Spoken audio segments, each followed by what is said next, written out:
Students, you can download. We have uploaded the tudes in our website eduzonecollege.com. So if you want, Baba, quickly download the tude. We will be starting the session in another 2 or 3 minutes. We will be starting the session. Okay. So students, if you want to download the tude, quickly download the tudes from our website. Quickly download the tudes from our website, Baba. So we have uploaded the tudes in the website. So quickly download the tudes from the website. So only 100 students can participate in the Baba Zoom class today. Okay, so inform your friends to join the session as soon as possible, because on in the Zoom we can have allocate only 100 students. Okay, so inform your friends to join the session as soon as possible.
Student is saying, sir, I haven't registered for website, so they are asking for a student login. First of all, register in the website, Baba. There is a registration form. Okay, fill that registration form and register in the website. After that, click the student login, and after that, Baba, select the join free option. After that, you can download the tunes, Baba. It will be very useful for you. Okay, so I'll show you in between the session how to download the tunes. Also, don't worry. Okay, don't worry about that. If you know how to download the tunes, please go and download the tunes as soon as possible.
So give me 2 minutes, Baba. So we'll be starting the session another 2 minutes. Okay, sorry for the delay. Okay, 1 second.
Anuradha sir, class එක පටන් ගන්න පුළුවන් sir. Hari sir.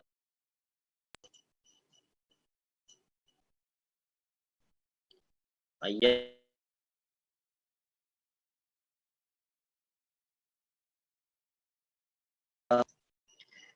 Okay, right. So there was a little bit of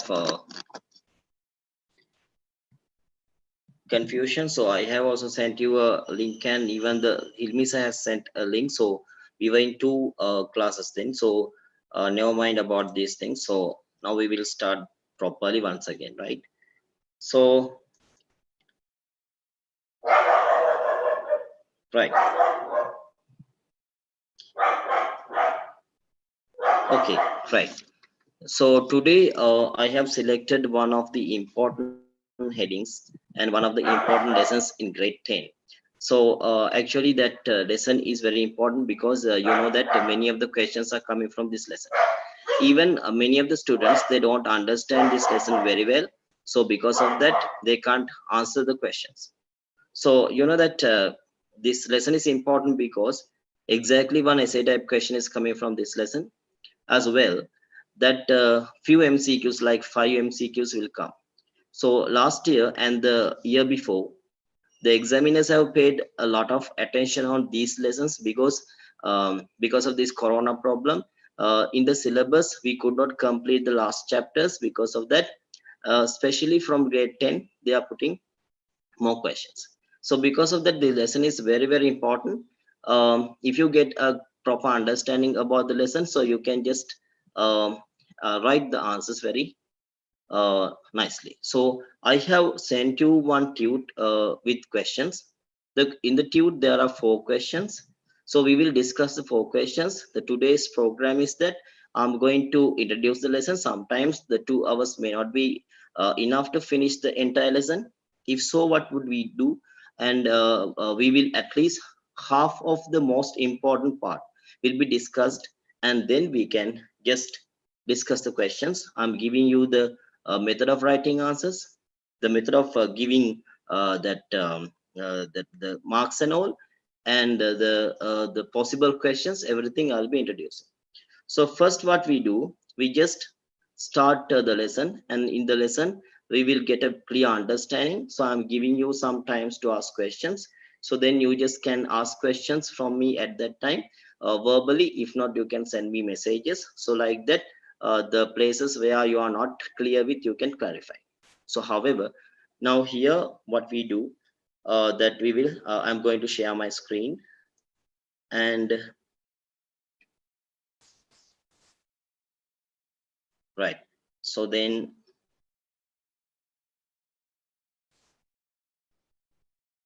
now if anyone has not downloaded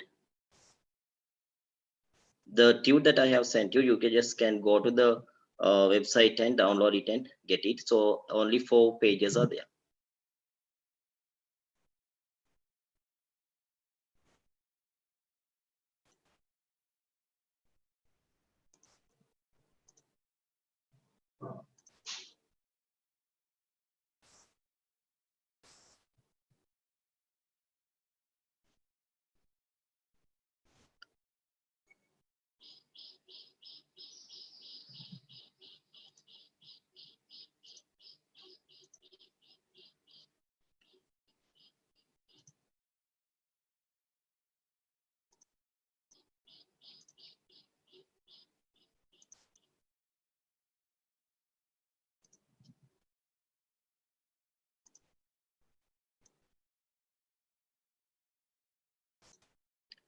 Okay, so you just can download the tune. I'm giving 5 minutes to download the tune, right? Students, if you don't know how to download the tutes, so I'll take the screen. I'll explain a little bit. Okay. Hello. So can you hear me? Hello. Yeah. Now that I'm in the correct link now. Students, okay, listen carefully. So I'll explain you how to download the tutes. I'm in now. Okay, so how to download the tutes. Okay, so listen carefully. So once you log into our website, just click the student login option. Once you click on the student login, here there is a registration form. Enter your name, email address, enter a preferred password. Better enter a number, okay, like a phone number or any numbers. Okay, enter a numerical password and same reconfirm that password. Enter your mobile number, enter your school, enter your grade as 2021 O level or 2022 O level. After that, enter the badge as what, Baba, you are year 2021 or 2022. After that, just click the register. I want to inform you another one more thing, Baba. If you leave the session, mean again you can't rejoin the session, because maximum we can put only 100 students here. Okay, maximum we can put allocate only how many students, Baba? We can allocate only 100 students. Okay. So after you entering your email address and the password, okay, after you entering your email address and the 1 second, Baba. Okay, after you enter your email address and the password, just enter your email address. Already you have given an email address, no? That email address, and you should record it here. Okay, and up 1 second. I'll enter mine. Okay, after that, enter your password here. Okay, here you have given given a password. No, you should enter the same password here. Okay. 1 second. Okay, so after that, just click the sign in option. Once you click on the sign in, okay, you will get a home page like this. Here, select the grade as 9, 10, 11. Select the medium, English medium. Select the subject as history. Once you click the subject history, select the lecturer, Anuradha Dayaratna sir. After that, click show lesson. Once you click on the show lesson, but these are paid lesson. This is your free lesson. Okay, this is the free lesson. So here you can see an option called join free. Okay, before you clicking this one, you can't see any tunes or you can't see any links. Once you click on the join free option, Okay, here you can see a what Baba option called join the stream. So this is the what Baba Zoom link. Okay, don't click this one now. Already now you are in the Zoom class.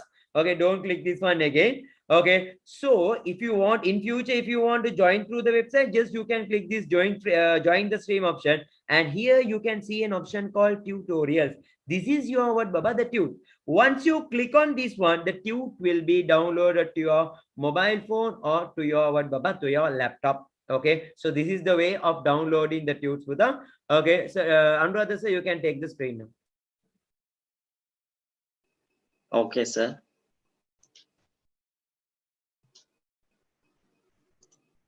Yeah.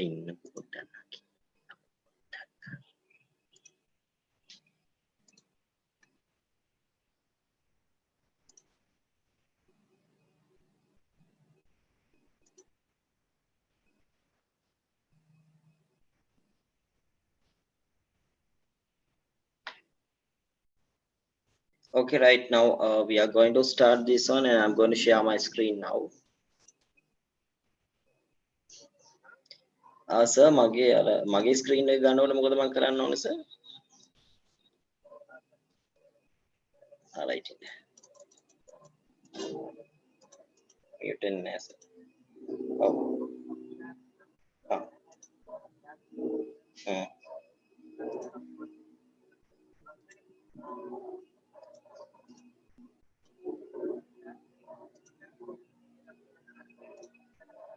Right. Sir, මගේ screen එක මට පෙන්නන්නේ නැහැ. Right. ඒක mute.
Okay, right. Now we'll start. So I have sent you a tute like this. So I think you can see the tute. This one is the tute. I think you have downloaded it. Okay. Wait a minute. Okay, that's the wrong one.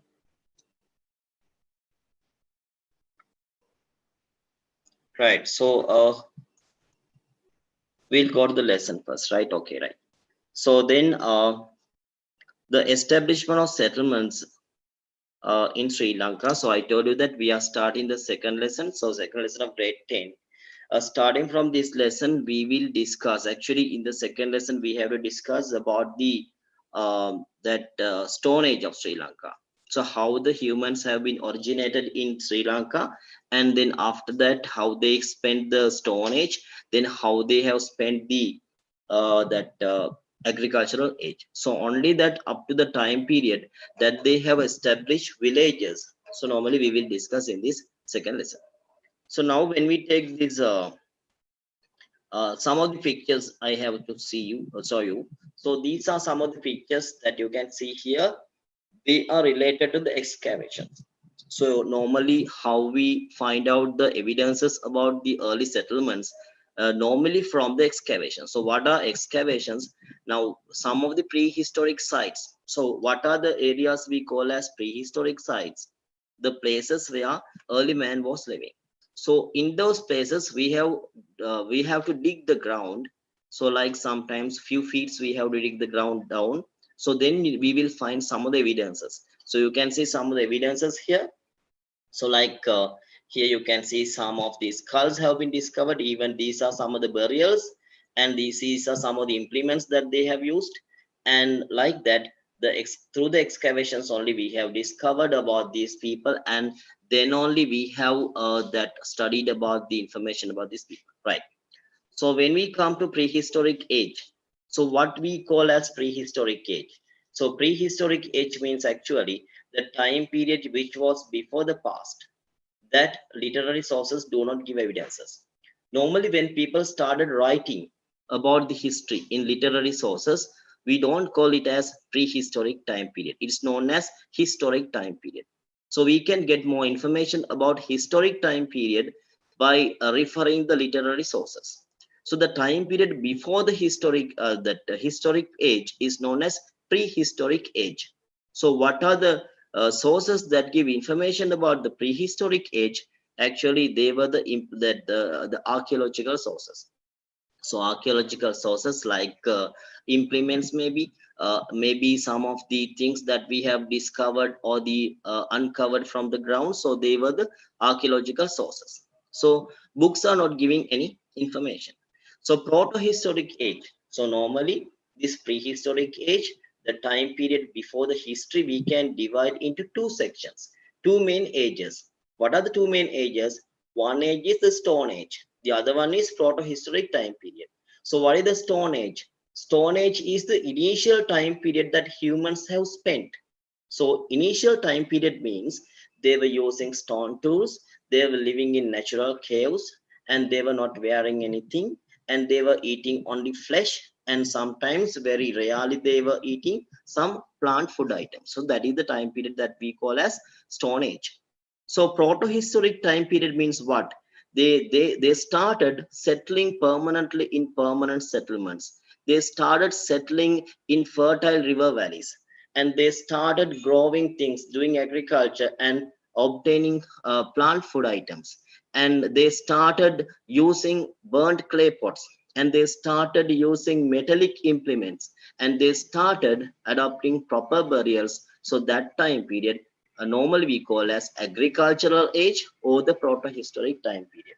So when we come to the definition, the time period in which there was more tendency of man towards depending on herbal food. So during the Stone Age, they were eating what? They were eating flesh of animals mostly. Herbal food items they were using very rarely. But when they come to the proto-historic time period, the agricultural age, they started depending more on herbal food. That means grown food items, use of metals, and the beginning of living in permanent settlements. Now these are the major changes in the lifestyle that we can see when they move from Stone Age to the agricultural time period, Stone Age to the proto-historic time period, depending on herbal food, use of metals, especially iron, and beginning of living in permanent settlements, right? So now when we come to the spread of settlements in Sri Lanka, how the humans have been originated. We know that in the world there were four places where humans had been originated. So what do you mean by humans had been originated? According to the science, we believe that humans have been originated from the ape. So ape means like monkeys and all those animals we call as ape. From the ape, the man had been originated. So this had been happened in four places in the world. So the initial place was Neanderthal in Germany. The second place was Java in Indonesia. Third place was Peking in China, and the fourth place was Balangod in Sri Lanka. In those four places, humans have been originated. Those humans were known as Homo sapiens. The scientific name that the humans who had been originated were known as Homo sapiens. So Homo sapiens were originated in four places: Neanderthal in Germany, Java in Indonesia, Peking in China, and Balangod in Sri Lanka. So last place was Balangod in Sri Lanka. However, these humans who had been originated from the ape, they were having the lifestyle as hunting and roaming. Hunting and roaming means what? They were hunting by walking longer distances. That means they are going here and there, and they are hunting animals and eating.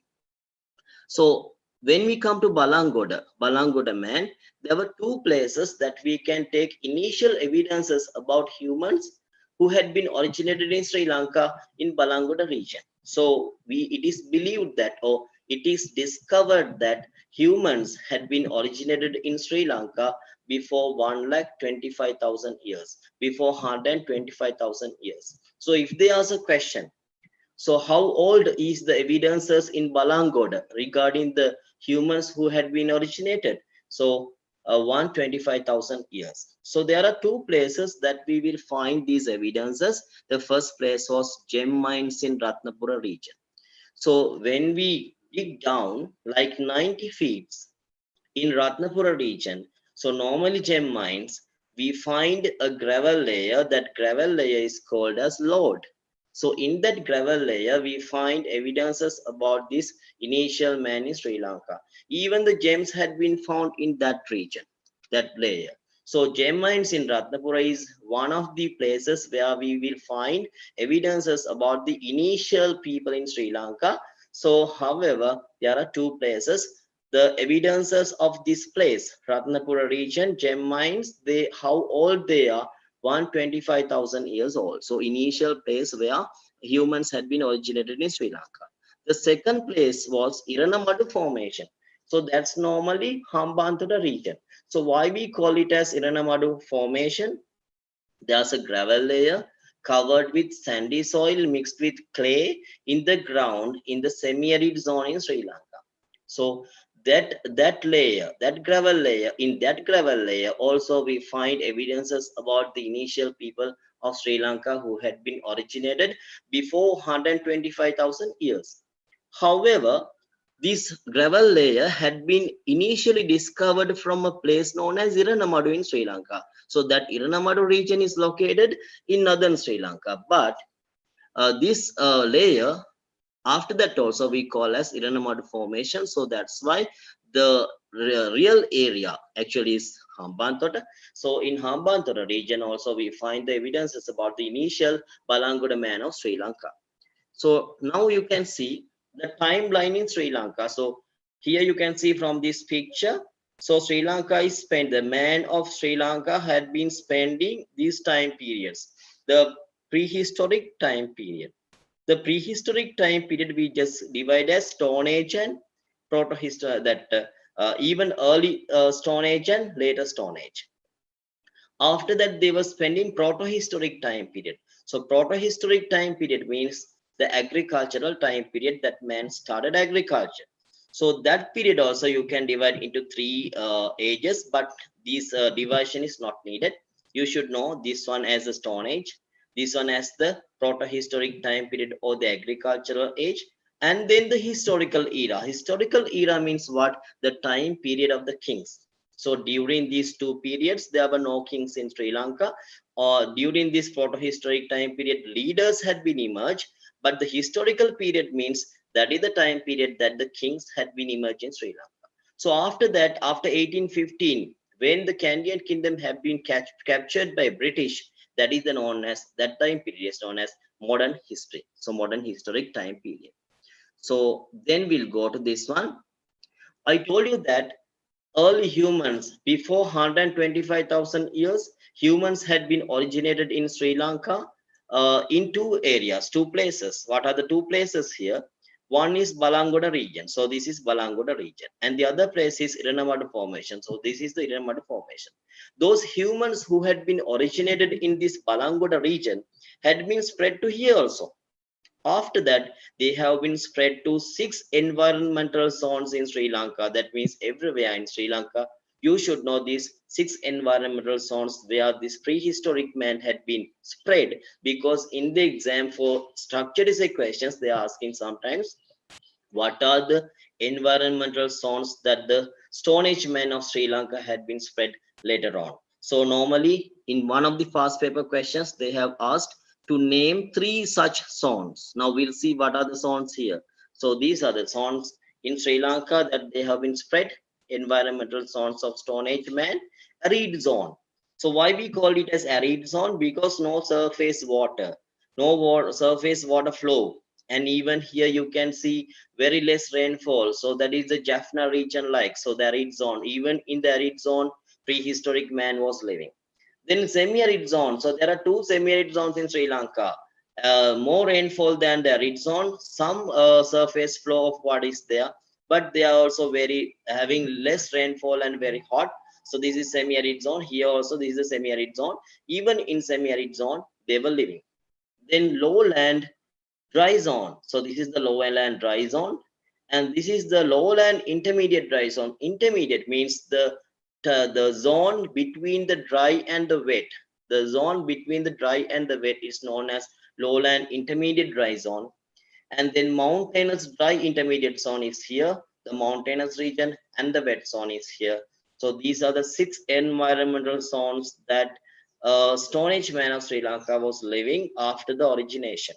So now I think it's very clear for you. So they have asked this one as a question. Even they have asked, normally they're asking another question, what is irregular formation? So that's a possible question. So when they ask what is irregular formation, then you have to give the definition. So that is the gravel layer covered with sandy soil layer mixed with clay in that semi-arid zone in Sri Lanka. So after that we go to this one. What are the major factors that was used to determine these zones? Annual rainfall. According to annual rainfall only, that we have selected these regions as dry or wet or semi-arid or arid. So how this time determination is done? Time determination means when we find something from the ground, when we excavate, when we dig the ground, we will find some of the things from the ground. How to find out the time, the age of that thing? So that means how old is that thing? So there's a scientific method that we use to find out the age of any of the implement found from the ground. Is known as optically stimulated luminescence. This is not needed for your syllabus because in the syllabus this is not there. So this is very important. Humans in Sri Lanka were living in a period before 125,000 years. That means Sri Lanka was settled before 125,000 years. That is the time period that the Balangoda man had been originated in Sri Lanka, but in other places in the world it was before that.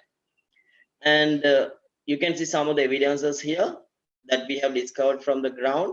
Now we'll go to places with earliest culture. So that means here earliest culture. So I have told you that the Balangoda man normally he had been originated before 125,000 years. But you know that a culture means that after the birth of these humans, they have started building up a culture. Building up a culture means that proper evidences like skeletons we have discovered from some of the places, right? So actually we don't discover full skeletons that 125,000 years old, but we find from Sri Lanka skeletons 38,000 years old. So this is the oldest skeleton found from the South Asian region. So that skeletons had been found from Pahiangala. So this can be asked as an MCQ. What place in Sri Lanka is having the oldest culture? So the oldest culture is there from Pahiangala. So Pahiangala was a place where having the earliest culture. So you should know, you should remember the time period. It is 38,000 years old, and Kuruvita Batatombalena 28,000 years old, and Kitulgala Belilena 15,000 years old. So these initial three places you should remember with the years. So this means what? The skeletons from Pahiangala that found from Pahiangala 38,000 years old. So that means there was a culture. There was a kind of environment in Pahiangala where humans were living in Sri Lanka before 38,000 years. So their skeletons had been discovered. Their skeletons had been buried underground. So we have discovered their skeletons, right? So Korvita Barthamelona, Lombalena, 28,000 years. Kitulgala Belilena, 15,000 years. Then Belan Bendi Palasa, 12,000 years. Athanagoda Alulena, 10,350 years. Maniangala, 7,900 years. Sigiriya Potana 5,800 years, Sigiriya Aligala 5,500 years, Udamalla 5,330 years, and Matota 3,800 years. So you should not remember all these years, but the first four places are important with the time period. Pahiyankala important, Kuruida Batathambalini important, Kitulgala Bellan important, Bellan Benipelas important. So even the age 38,000 years, 28,000 years, 15,000 years, 12,000 years. So like that, after that, now major factors that affected for the spread of settlements. We know that the man of the Stone Age, they had very limited needs. They had very limited needs. They did not want many things. Their needs were really limited and very simple. They needed food. They needed food to live. The places where food are plenty. So food means actually the animals to hunt. So in those places, they started a settlement. If there's no animal to find for food, they did not select that place as a settlement. So availability of food, availability of water, and availability of stones to make implements. These were the major three needs that they had in their lifestyle. They wanted food to live, they wanted water to live, and they wanted stones to make their implements, because stones were the major thing that they were used as their implements. Okay, so then stones must be needed. So if food was there, if water was there, if stones were there, they selected that place as their settlement. So accordingly, they have selected two types of habitations. Two types of habitations they were using. Sometimes they were selecting cave habitations. So cave habitation means natural caves. So they were living in natural caves. If there are any if there's any place that without any cave, then they selected an outdoor camp. So they were living in an outdoor camp. So outdoor camps also they have selected. So prehistoric cave habitations and outdoor camps. These are the two habitations that they were using to live. So this is also one of the past paper questions. So in one of the past papers, they have asked what are the two types of habitations that prehistoric man were using. So then the answer is cave habitations and outside camps. Then they have asked what are the examples. So then you should be able to write examples for cave habitations and outside camps. There are two types of caves that they were using: wet zone caves and dry zone caves. So those are the two types of cave habitations: wet zone caves and dry zone caves. Outdoor camps they were using in three places. In coastal areas, they were using outside camps. In the dry zone also, they were using outside camps. In the mountainous areas also, they were using outside camps. Now we'll see the examples. Outside camps in the coastal areas. There are three examples. Vinyagalkanda, Bondala, Patirajala. We know all these places are located in the southern coast. The southern coast, there are some outside camps, so you can't find any cave habitations in those places. They are coastal areas. In these southern coastal areas, these humans have been living. So Minihagalkanda, Bondala, Patirajavela are the examples for the outside camps in the coastal areas. Then the wet zone caves. I told you that the caves they're using both in the wet zone and the dry zone. In the wet zone, there were three places where they were using caves: Pahiyangala, Batadombalena, Kitulgala, Belilena. So Pahiyangala, Batadombalena, and Kitulgala, Belilena, they are belonging to wet zone caves. They are located in the wet zone. These caves they were using as their habitations. Then lowland dry zone caves. In the dry zone also there are some caves. The examples are Sigiriya, Aligala, Sigiriya, Potana. Sigiriya is a place belonging to the dry zone. In Sigiriya, there are two places as Aligala and Potana. In Aligala and Potana, there are caves, and those caves also they have used as habitations. So then you can see once again, outdoor camps in the coastal areas, lowland wet zone caves, lowland dry zone caves, outside camps in the lowland wet zone. Even in the lowland wet zone, they were having some outside camps. One example is there. That's Bellan Bendi Palace. And outdoor hunting places in hillside areas. I told you the outside camps, outdoor camps were in three places. What? Coastal areas. And here, lowland wet zone. And hillside areas means mountainous areas. In mountainous areas, outdoor camps, they were not the caves, and Bandaraville and Horton Plain. So if they ask a question, what are the two types of habitations of the Stone Age man? outdoor camps and cave habitations. Two types of cave habitations are the wet zone caves and the dry zone caves. Now we'll come to the next one. Lifestyle. This is the very most important thing for the essay type questions. The first essay type question is based on the lifestyle, ways of living. So the lifestyle we can divide into three things. One thing, the communal life. The communal life means what? How they were living. They were living as groups, like, so that's communal life. Then the second thing is the food style. Food style means how they obtain food and how they had taken food. So that's the food style. The thirdly, the implements. Implements means they are that what they have used. So those are the three headings. So normally this can come as a question, big question. So this is a very regular question. So in 2016, they have given exactly one question related to the food style. So in the last year also, they have given a question from this section, right? So then this is a very good source for a question. So they may ask the question in this way. So explain the lifestyle of Stone Age man of Sri Lanka under three headings. So what are the three headings then? So when you write the three headings, you are writing communal life, food habit, and the implement. So we will write a question related to this one later on in the paper where I have given you. So when we take the ways of living, normally hunting and roaming. Hunting and roaming means men were hunting animals for their food. Normally they were walking about 7 kilometers per day to find an animal. So because animals are not plenty in Sri Lankan forest, so they had to walk like 7 kilometers a day. So that's why they were living as a small group. So here you can see they were living as a small group, normally 50 to 25 members in one group. The maximum number was 50 in that group, such a group. So normally a family with 5 members, they were using an area of 50 square meters. One family with 5 members, normally regularly they were using an area of 50 square meters. Why they were living as a small group of 15 to 25? Because of the food problem. So men have to go hunting and they have to find animals, and women, they were collecting food items nearby their cave. So that's how they were living.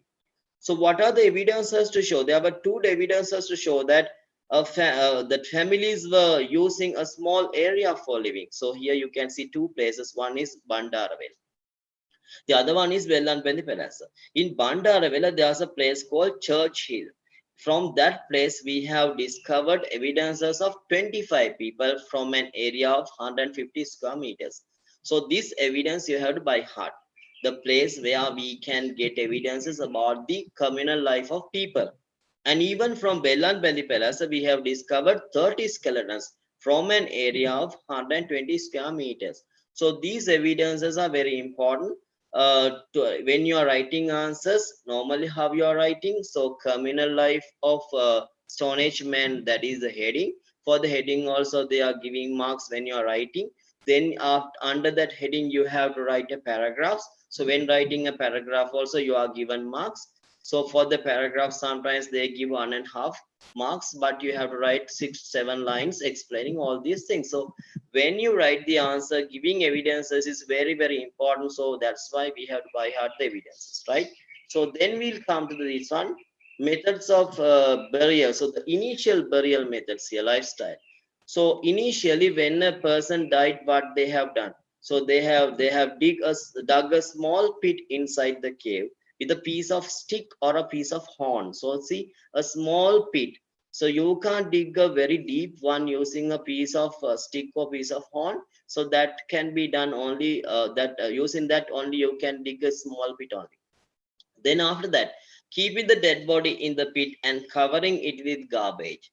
So then you have to cover it with garbage, not you, actually the people living in that area. So they were covering it with garbage. That was the initial method of removing dead body. So we call it as a burial. So burial means what? A method of removing dead body. This evidence can be seen. So about this burial, the evidences are found from three places. One is Bellilena in Kitulgala. Second place, Bellanpalli Palace.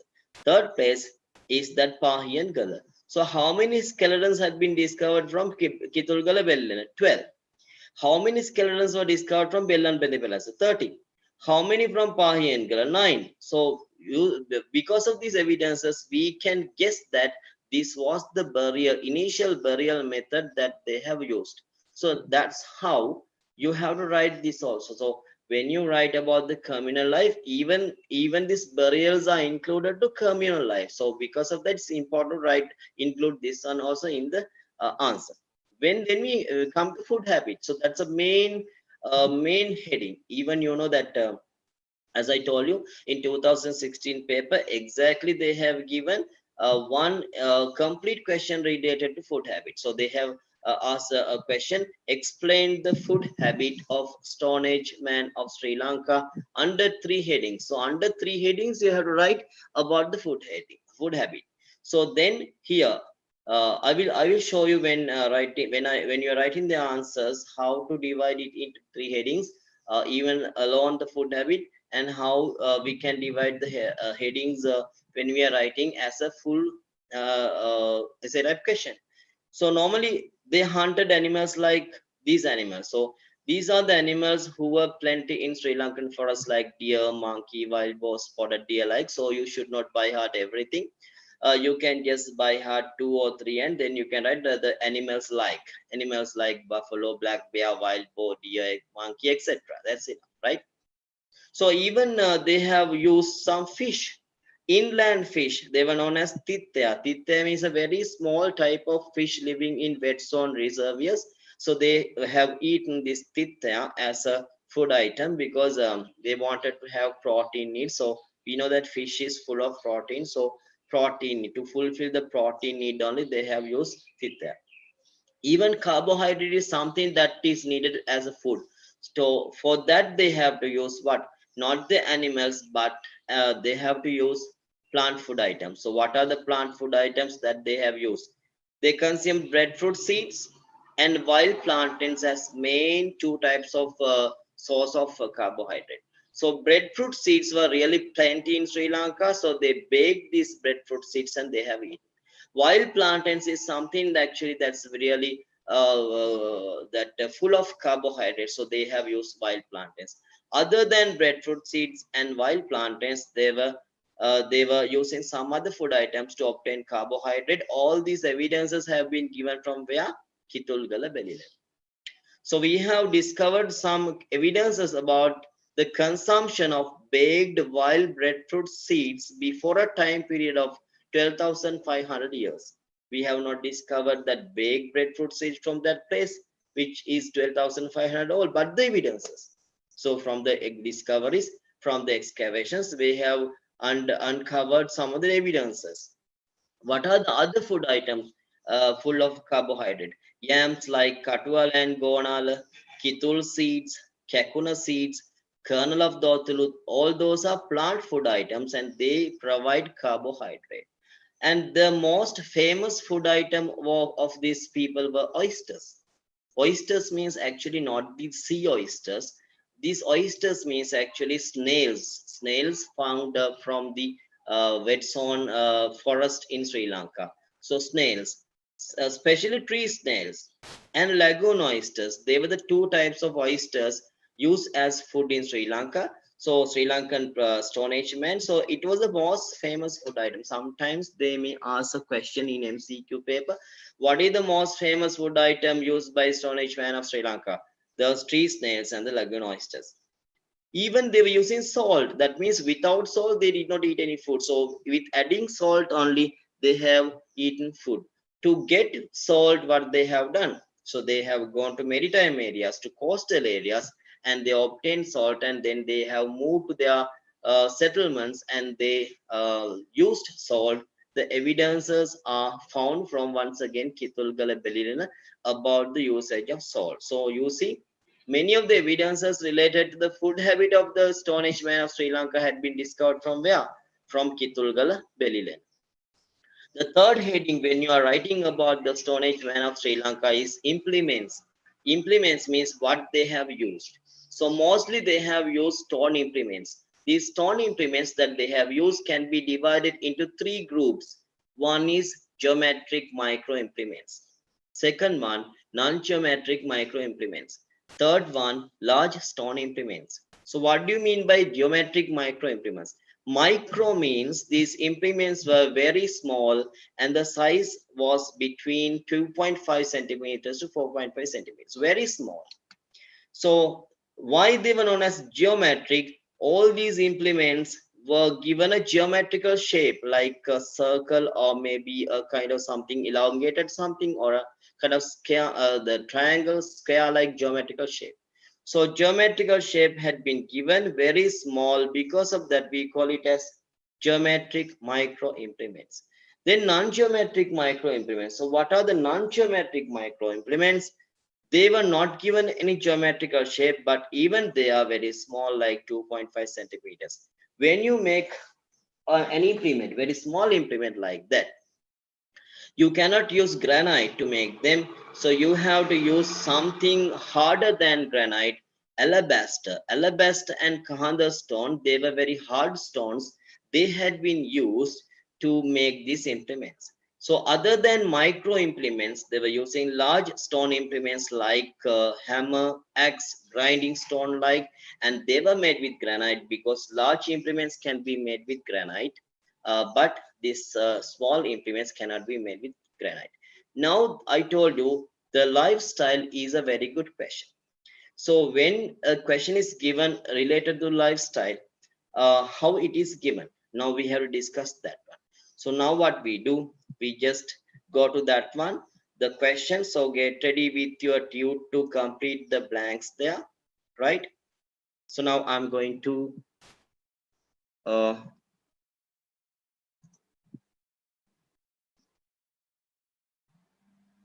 right now I'm going to once again share the other one. Okay, I think you can see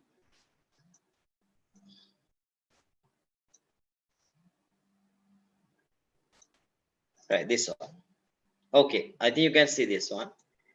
Right. So this is the question, how the question is normally given. Right. So I told you that most probably in your question paper, in your O-level paper, normally second question is given from this lesson. So question number 2. So when we come to the structure of this question paper, you are given uh, uh, uh, 6 Sri Lankan history questions. Out of these 6 Sri Lankan history questions, second question is the first Sri Lankan history question. The first question is compulsory. It is included with the map marking and all those things. So because of that, you can't guess that one. But the second question is exactly from this one. So when it is given, normally lifestyle, food style, technology, and rituals are given. So I told you how it is given. The question is given in what way? So a question is given normally. The question is given normally.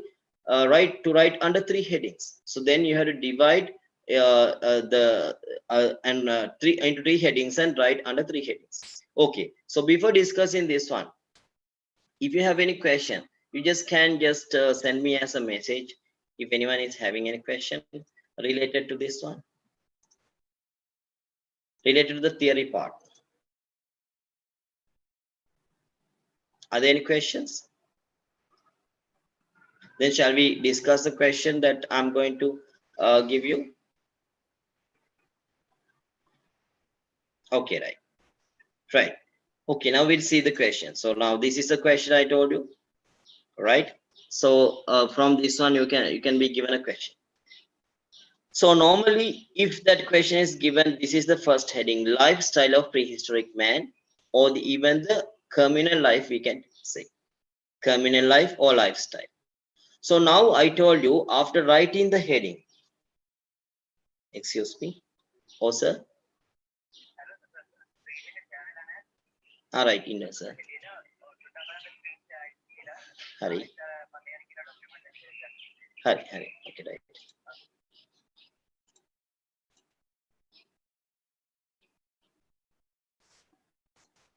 Okay, now I think This is shared, right? Yes. Right. So if this question is given in this way, question number 2, I told you that prehistoric man, lifestyle, food style, technology, rituals, right? So this question you have to write under 3 headings. When you are writing the heading like this, lifestyle or the communal life of prehistoric man. Uh, Now you have to write a paragraph. So this is the method that you are going to write the paragraph. So don't write your answer in point form. When you write in the point form, normally you are not given marks. So you are given marks when you are writing this one as a paragraph.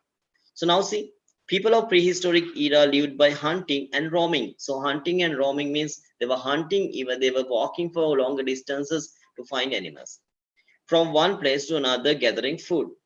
So they spent mostly a nomadic life. So what do you mean by a nomadic life? They did not stay permanently in one place. They were moving from place to place. That's why we call it as a nomadic life. During the whole year, only in rainy seasons they lived in natural caves. We know that they were living in natural caves, but only the rainy season. They lived as a small groups because of the problems of finding food. Normally one group comprised of between 15 to 25 members. The maximum number was 50. An area of 50 square meters was enough for a family of 5 members. Now, in your paper also there are some blanks. I have given you this paragraph and I have kept some blanks. Okay, now you can fill the blanks using these red color words. So this is one paragraph about the communal life. Okay, I'm giving a small time like 2-3 minutes to complete these blanks. Quickly complete and we can continue then.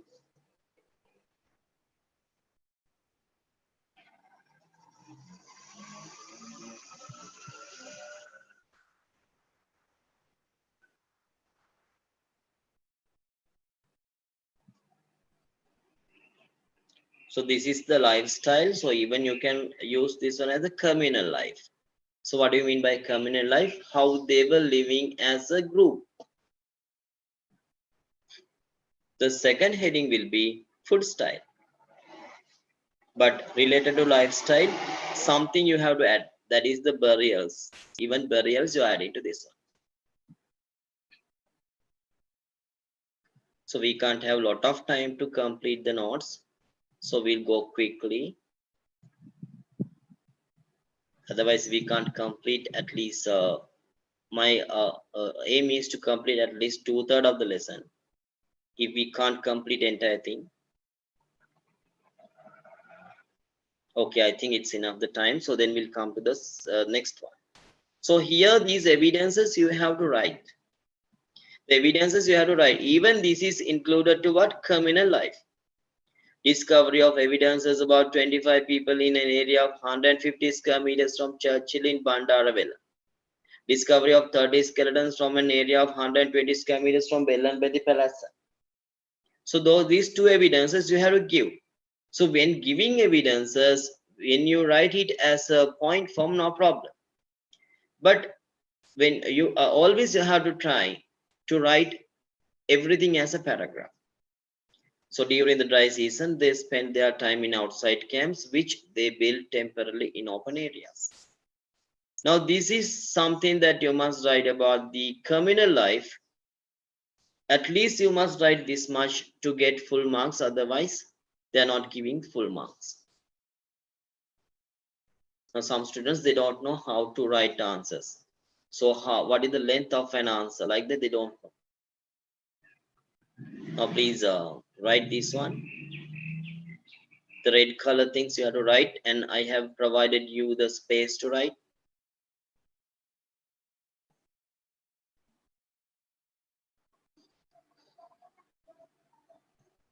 So even if you have not downloaded, even later on you can just download the tut and complete these things, because this is published in the website, this recording of this lesson in the YouTube channel. You can see this later on also. You can just once again get it and refer it. Remember, giving evidences is very important. So when you give more evidences, you are given more marks. When you, if you want to get complete marks, Exactly, you have to give evidences and examples. Then only they are they know that you completely know the answer.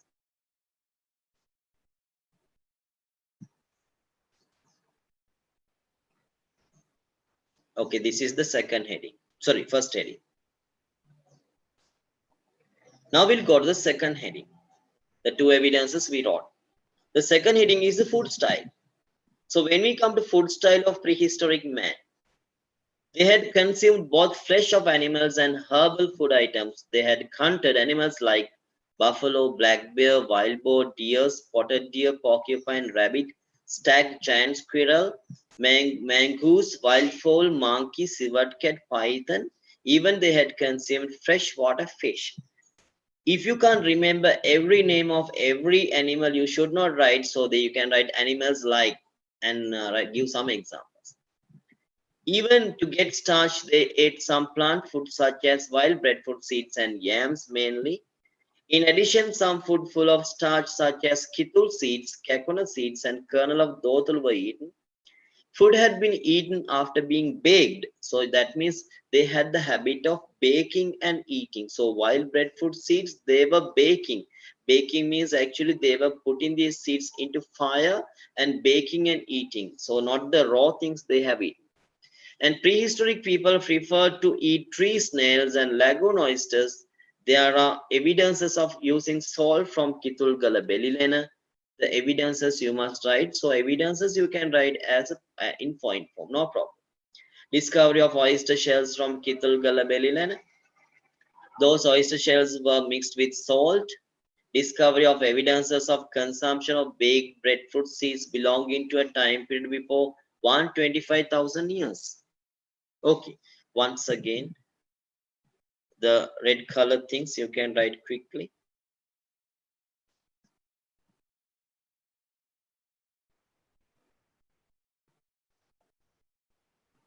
So all these things I have included in the tube.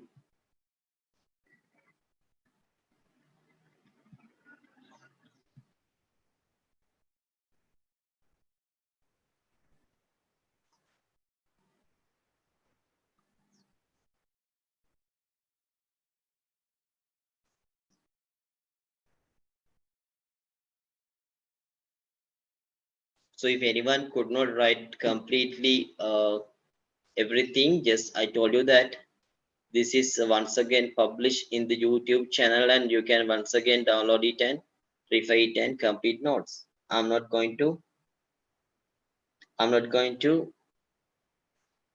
just give more time, right?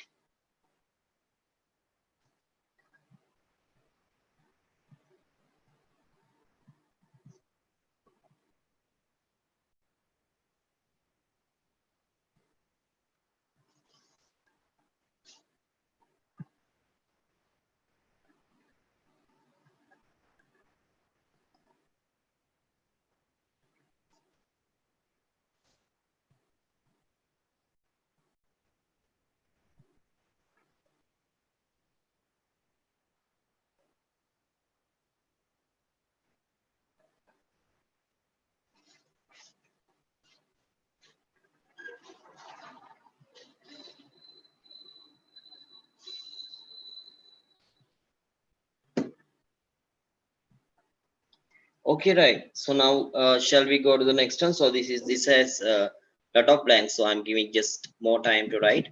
So I told you that when you can't remember everything, what you do that you just write some names of animals and write it like etc. of the animals like so. As well, remember when you write about the food style as a complete answer, you must include consumption of flesh, consumption of plant food items, and even consumption of salt. But I told you that in 2016 they have given the question as how. Explain the food habit of Stone Age man of Sri Lanka under three headings. So then, how to divide three headings? Consumption of flesh of animals is one heading. Consumption of plant food items is the second heading. And usage of salt is the third heading. So that's how you have to divide. So according to the question, you have to write the answer. But for writing any answer, you can use this source of knowledge. Okay, then we'll move on to the next slide about the implements.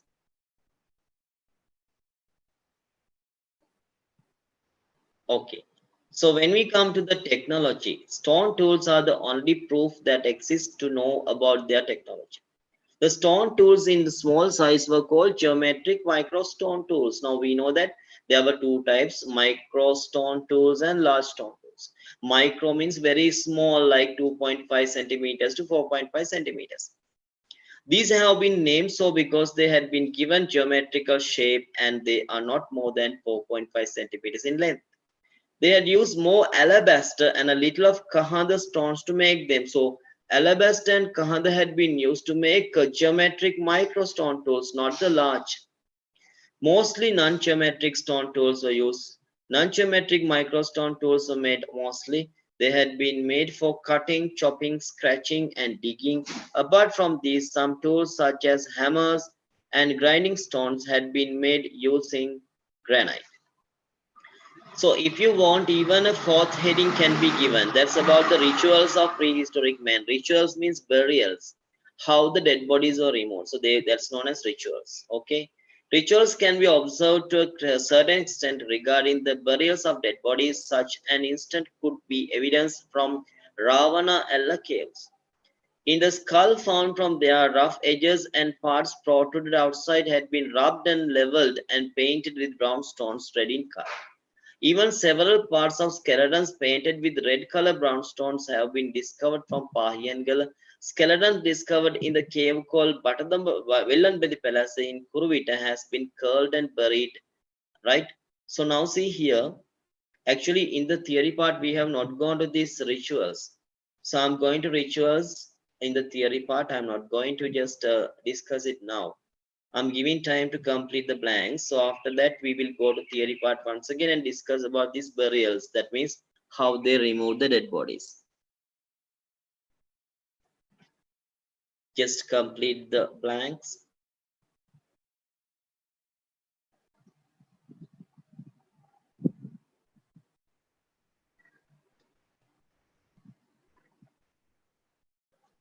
So here I have given you 4 headings, right? So not only 3, 4 headings, even rituals you can take as a separate heading. This is only about the Stone Age man. So Stone Age man, they cannot ask any other thing. This is the only thing that they can ask. But remember, exactly they are asking a question about the Stone Age man. So that's a definite question. So when you refer past papers, you can see definitely they are asking one question at least about this Stone Age man in second paper.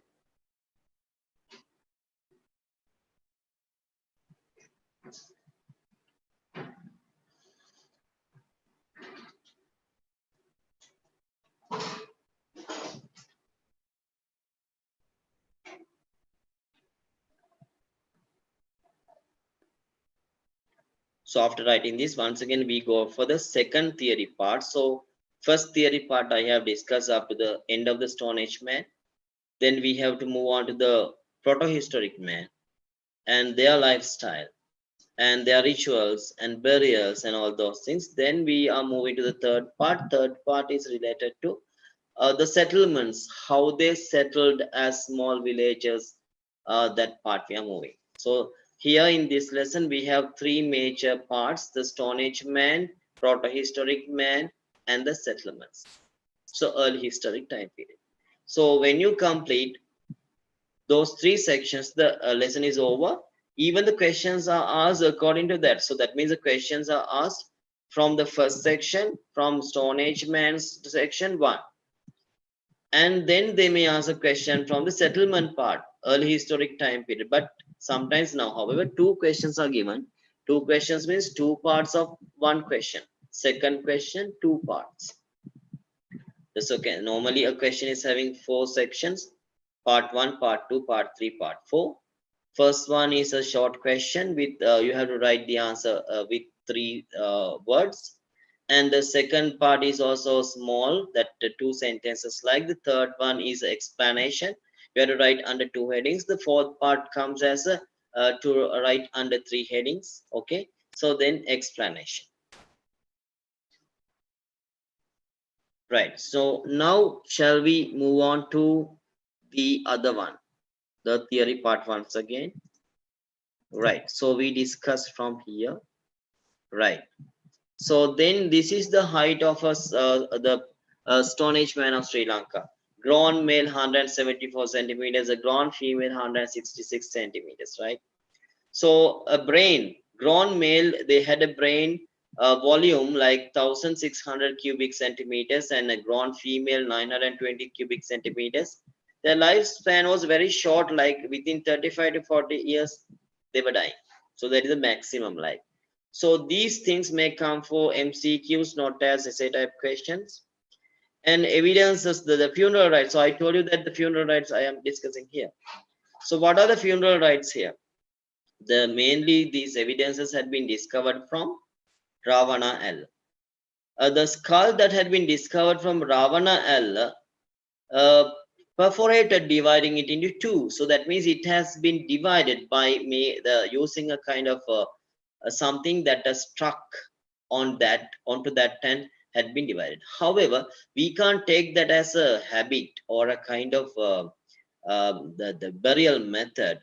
The evidences, the rough edges and the parts protruded outside the skull had been rubbed, leveled, and one side of it had been painted with red color brownstone. So there's a method that they were doing. What is the method? So they are taking the skull. So that means dead bodies are buried. So dead bodies are buried. So after burying the dead bodies outside the cave, initially they were burying the dead body inside the cave, digging a small pit with a piece of horn or piece of stone, and then keeping the dead body and covering it with garbage. Here, once again, what they do, the dead bodies are buried outside the cave. Outside the cave, they were burying the dead bodies. The skeletons were brought back. The skeletons were brought back, and rough edges and protruded parts of the skull were rubbed against another stone. Now, what do? There are some protruded parts outside, and rough edges are there in the skull. So they are rubbing once again the skull against another stone and making them leveled and smooth. So this is having no use. This is not having any meaning, and this is not giving once again the life for that man, but that's a ritual, that's a habit. So they have done this one. After that, one side of the skull had been made painted red in brown stone. So red, there are red color brown stones that they can find from the ground. They make it a kind of that grinding it, and after that they are painting the skull using that brown stones, and after that they are reburying them, these skeletons, in shallow pits around their settlement. So this is the funeral rite of Stone Age man. So that also you can write under the lifestyle, the funeral rites. So when we come to proto-historic time period, so what is proto-historic time period? When the Stone Age man of Sri Lanka was living in Sri Lanka, so they experienced a climatic change. Entire world had experienced a climatic change. So what is this climatic change? Normally the Stone Age men of Sri Lanka were living in the Ice Age. Entire world had been covered with ice, and in the Ice Age only they were living in Sri Lanka. The Ice Age ended. How the Ice Age ended? Entire world experienced a climatic change suddenly, not suddenly actually, with the time the temperature had been risen, the temperature had been increased. When the temperature had been increased, some areas of the world became suitable for agriculture, like the South Asian regions, including Sri Lanka. They became suitable for agriculture because of that ending of the Ice Age, melting the ice and all. So that made suitable for agriculture. So that the people, they changed their lifestyle.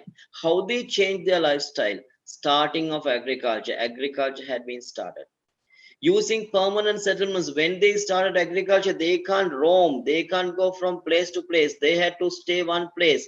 Initially they were using outside fertile river valleys. fertile river valleys had to be used for agriculture, but they can't settle in river valleys because of the regular floods. So outside the river valleys, they had made their settlements. That is known as sedentism, one word for using permanent settlement. Using burnt clay pots to cook something that they produce in agriculture, they had to use burnt clay pots. So they made clay pots and they started burning it, otherwise they can't use it. And they started using metallic implements, especially iron had been discovered, and using iron they started making implements, and iron implements were better than the stone implements, so they started using iron. So that's why we call it this age as protohistoric iron age or new iron age. Even they started adopting proper burials. Proper burials means what? They started burning dead bodies. Burning dead bodies were not there during the time of Stone Age, only burying the dead body, right? So these were the changes, main changes in the lifestyle. This is very important for questions. They are asking what are the changes experienced in the lifestyle when moving from Stone Age to protohistoric time period. This is the agricultural time period. So the major reason for this change, I told you, a climatic change. So what is the climatic change? So this time period we call as from 7000 to 4500 BC. From 7000 to 4500 BC, this is known as Holocene era. Within the Holocene era, what happened? At the end of the Ice Age, a suitable environment was created for agriculture due to the increase of temperature in the world. So these evidences related to this time period can be seen from two areas from Sri Lanka. One is northeastern part of Sabaragamuwa province and southwestern part of Uva province. So these also had been asked as a question, short question once in a past paper. In Sri Lanka, from what places the evidences had been seen, can be seen about starting of agriculture. Starting of agriculture had been evidented from Sri Lanka from two places. What? Northeastern part of Sabaragamuwa and southwestern part of Uva. So this is an answer. So however, Ice Age ended and snow melted, and some areas like South Asia became suitable for agriculture. So then we started agricultural time period or the proto-historic time period in Sri Lanka. So I told you about the changes of the burials. Changes of the burials means what? How the burial methods are changed, how the removal of dead bodies had been changed. Early method was what? During the Stone Age, only burying, only burying. Burning of the dead bodies had been started. But initially, at the beginning, we can see both burying and burning had been done. Both burying and burning had been done. So clay tub burials. So clay tub burials, urn burials, cist burials. These are the three types of burials that they experienced during protohistoric time period. So clay tub burials means the dead bodies were buried outside as usual as they have done in Stone Age. Then after keeping the dead body for some times, the remainings were there. So what are the remainings? The skeletons.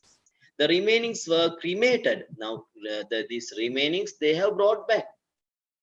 How they were cremated? Cremated means burnt. How they were burnt? In a raw clay basin. So initially when I show you some of the pictures I have shown you, so a kind of burial. So that's a kind of basin. A kind of basin like something had been made with raw clay. It is a clay basin, clay boat we call. So inside that they burn these skeletons and the remainings. After burning their remainings, no, that remainings are kept in clay pots because now they were using clay pots. These clay pots they deposit inside the clay tub, and entire clay tub is buried. So normally, actually, for one person, they are not making a clay tub. They use the same clay tub for 4 5 people.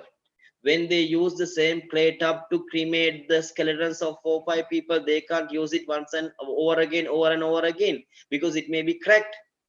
When it is cracked, like all the clay pots belonging to 5 people or 6 people had been kept inside the clay pot and clay tub, and entire clay tub had been buried underground.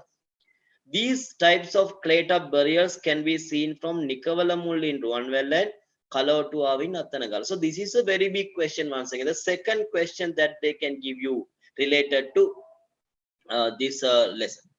They may ask you to explain three types of burials belonging to protohistoric time period. So then you must write clay tub burials and explain like this under a paragraph.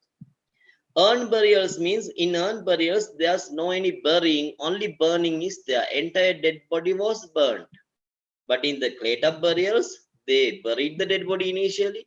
Then after decaying, they have brought back the skeletons and the skeletons are burned. But here in urn burials, entire dead body was cremated. Entire dead body was burnt.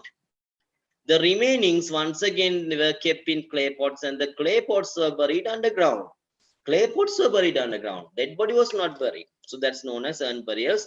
About urn burials, evidences we could not find from many places. Because of that, we can't write anything about that. So evidences. Cis burials means once again the extension of these urn burials. The dead bodies were cremated, remainings were kept in clay pots, and clay pots were deposited in graves made with stone splinters. Now here the clay pots were just buried. But here the clay pots were not just buried and they were deposited in properly prepared graves. These graves were made with stone splinters. They were not so big. Inside the grave, they were keeping the clay pot, and after that, they were covering the grave with a very large stone slab. So the evidences are found from Galsohon Kanatin Yapawa, Ibban Katua burial, and Yatikal Potha burial. Now I think we can move on to once again a question. So we'll see a question in your question tute here. Right. So we'll go to this one. Burials of protohistoric man. So there you can see. I think the third question. As A4 I have given burials of protohistoric man. Find out the place. I think we are jumping from one to the other one. Okay. So we have discussed the first question. The second question we kept and jumped on to this one. So clay tub burials. According to dating, clay tub burials are the oldest. They were made using raw clay in the shape of a clay basin. After selecting the appropriate clay type, the walls of the tomb had been made perpendicularly to the ground using proper measurements like the width and the height. Some holes had been made or a clay tube had been fixed for the ventilation. Normally, when you are burning these skeletons inside a clay tub, there's a problem with the oxygen supply. So oxygen supply must be there. Early man, they knew that for burning air it was needed. So for ventilation, they were keeping some holes in the wall of the clay tub, even sometimes fixing a clay tube to get the oxygen or the air. So clay tub burials were found from Nicola Mulla into one well and Kalo to Avinathanagal. So like that, you can write a paragraph. The second type is urn burials. These burials are regarded as megalithic burials. In this method, dead bodies were cremated and the remainings of the burnt dead bodies were kept in a clay pots. These clay pots were buried underground. The time period of these burials were not properly determined. So this only small something we can write about the urn burials, right? Sometimes they have asked an MCQ like this. What is the evidence to show that early man had the knowledge that air was needed for burning? So what is the evidence? Clay tub burials, because they have kept some holes for ventilation or fixing a clay tube for ventilation, right? Okay, complete the small three blanks. Small three blanks complete.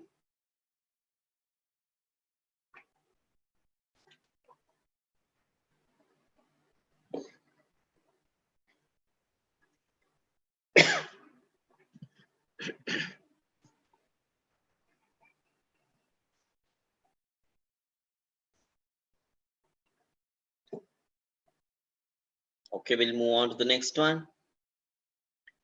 Cis burials. These burials were even belonging to megalithic burials. In this method, also dead bodies were burnt. The remainings were deposited in clay pots. These clay pots were deposited in properly prepared burials where walls had been made mounted with stone splinters. After depositing clay pots, they were covered with stone slabs. Evidences are found from Ipan Katuwa megalithic burial Galsohon Kanatin Yapawa Galsohon Yatigal Pota burial in Galebel. Okay, complete the blanks quickly. So this is a possible question. Explain 3 types of burials of proto-historic man. So this under 3 headings now then. The 3 headings are clay top burials, urn burials, and cyst burials.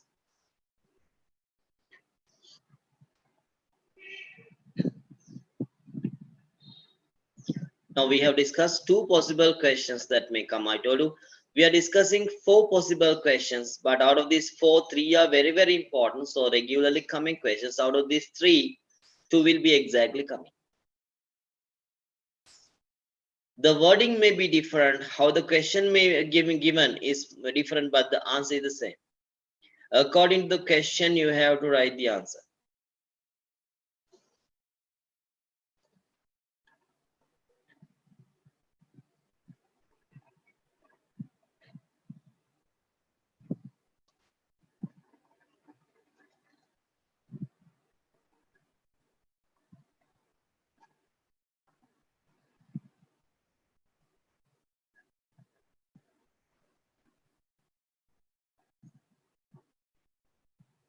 Okay, now once again we'll move on to the theory part. From there, so we discuss burials, then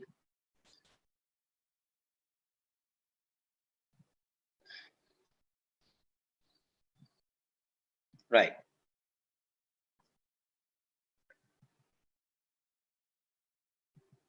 So nature of the settlements, right? So they settled permanently. Due to the starting of agriculture, man needed to be settled in fertile river valleys, but initially they were not using fertile river valleys as I told you. Why they were not using fertile river valleys initially? Because if they constructed their houses in fertile river valleys were regularly flooded. So if they were flooded, if they construct their houses in fertile river valleys, their settlements may be regularly destroyed. So these evidences are found from, so remainings of a house that they have constructed had been found from Udaranchamadama settlement. So Udaranchamadama settlement is very, very important. So you have to keep in your mind that is the place where you are given evidences about early construction of houses. So we have found ruins of a house constructed in Udaranchamadama settlement. So there are very important 2 features that you can see in this house. A strong foundation is laid with striving large stones to prevent sinking. So they had the knowledge that a strong foundation is needed to prevent sinking the entire house. How they made this strong foundation? By using large stones, laying large stones. On that they have applied clay. On that only they have constructed walls of the house. How the walls had been constructed? Walls of wattle walls. What do you mean by wattle walls? Now, not like in the present, they were not using any bricks. Instead of bricks, they were using only mud balls. How to keep these mud balls on one on another? That cannot be done. No. For that, they were using what? A kind of wooden frame. So first, they erect a wooden frame on the foundation. In the wooden frame, they fix mud balls. Such walls are known as wattle walls. So what are wattle walls? Wattle walls are the walls made in a wooden frame. So erecting a wooden frame, fixing mud balls. So that's a wattle wall. These wattle walls were constructed perpendicular to the ground. So that's their knowledge about the technology. So they knew that when the walls were constructed perpendicularly, no problem, they are not falling. Otherwise, they are falling. So these are the 2 main features that we can see in the houses of Stone Age man, not the Stone Age, proto-historic man. They had a strong foundation for their houses, and they were using wattle walls constructed perpendicularly. A number of potsherds were discovered inside the house. In this Udaranchamadam house, we have discovered some potsherds. Potsherds means pieces of a pot.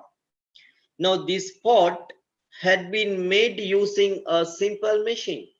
So how we know that it was made using a simple machine? When painting the clay pot. Now after making the clay pot, it was burnt. After burning the clay pot, it was painted. How it was painted? Red lines in white background. These red lines were that parallel to each other. So parallel lines means what? Actually, parallel lines cannot be painted on a clay pot if they are not using the potter's wheel. By using the potter's wheel only, you can paint parallel lines. So these red lines were really parallel. Even they did hunting, because they did not abandon hunting. Even though they started agriculture, they needed some flesh to eat, so they did hunting.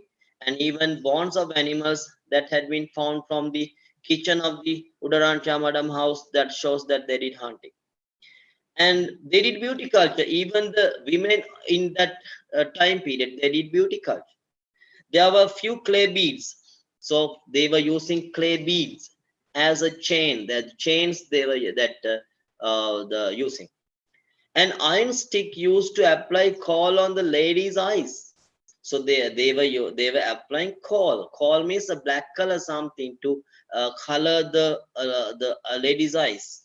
So two brown stones. Why two brown stones? So they were making a brownstone cream and applying on the skin of the ladies. So maybe to become fairer. So two grinding stones to rub on the brown stones. So brown stones had been rubbed on a stone and making a cream like and applying on the skin. So even they did beauty culture. So these things come under lifestyle of proto-historic man, right? So then we'll come to this one. And iron is a strong, as iron is a strong metal, they were using iron implements. The iron implements could be used to clear jungles, digging the ground and plowing easily. And their construction technology, we know that the houses they have made with strong foundations and wattle walls, and they were making clay beads. With clay they were making beads. And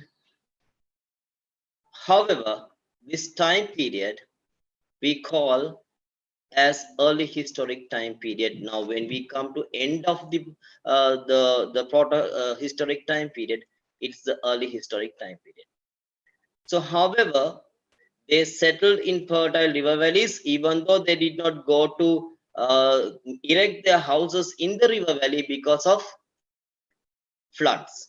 But however, in every settlement they had a tank. Why? Otherwise they cannot store water.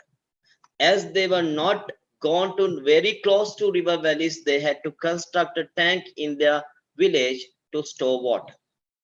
And factors that contributed in finding settlements here. Now when we come to Stone Age, only three things they used to three needs they considered to make a settlement: water, food, and stones. But here they wanted red brown soil. During the proto-historic time period, they wanted red brown soil. Why? To do agriculture. And rate of annual rainfall. Without rainfall, they can't do any agriculture. Red brown soil, annual rainfall, and the geographical background. That means in mountains they can't construct their houses, because constructing houses they were not using any natural caves.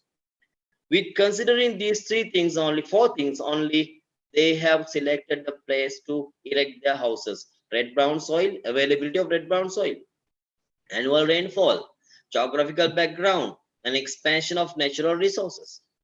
However, they selected the dry zone mainly because wet zone was full of rain, 9 months raining, then they can't survive. Even in the dry zone, so this is also MCQ, they selected what zone initially? Dry zone, because dry zone was suitable for agriculture, less rainfall, but ample rainfall. Sometimes it's raining, most of the time it's dry, and having red brown soil and having plains, proper geographical background to live. So these areas receive water from monsoon rain and small streams. So dry zone mainly they have used. So why they did not select river valleys? So they did not select river valleys. I told you river valleys were continuously flooded. And water received through the rain, they stored in where? in tanks they constructed in the villages. So controlling floods, they have done it. People started constructing dams across the river valleys, rivers above floodplains and make very big tanks. So how they control floods later on, when they came to the time period of the kings, they started learning how to construct dams across rivers, and excess water was collected in tanks and making very big tanks. Now, this is not the village tanks. Village tanks they constructed to store some water for the need of the village. Large tanks were constructed across rivers to store excess water, and then they control floods, and that excess water had been used during the dry period. Right. So, however, we'll go to the settlements after once again completing a question. Now, this is the question. The second question I will go to complete the right. So this one. Now this is right technology we discussed. So now we'll discuss this one. Protohistoric man. So in protohistoric man, nature of the settlements of protohistoric period. Is second question, right? People abandoned their hunting livelihood and built permanent settlements. Major evidence related to housing is remnants of houses that have been discovered from Mudaranchamadam settlement in Ratnapura district. Now here you can see the structure of that found house size 10.2 meters into 6.8 meters. This is the size of the found house. That you can't say every house is in this size, but the structure was same. Shape is rectangular shape. Foundation made with striving large stones and applying clay on it. Walls, wattle walls and wattle and dove walls. So that is how we call it. Wattle and dove with means so erecting a wooden frame and mud balls had been fixed in that, and perpendicularly to the ground, and roof thatched with iluk.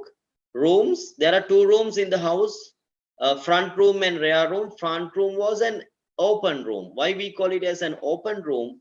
Short walls, that means during the daytime they are just living in the front room with short walls, and rear room with high walls. Night normally they are using the rear room. Only two rooms are there, and kitchen was a hut at the back of the house. Okay, so this is what nature of the settlement, the housing. Okay, I'm giving a small time to complete this one. So this is the question that we missed. We jumped over this and came to the third question, burials, but this is the second one.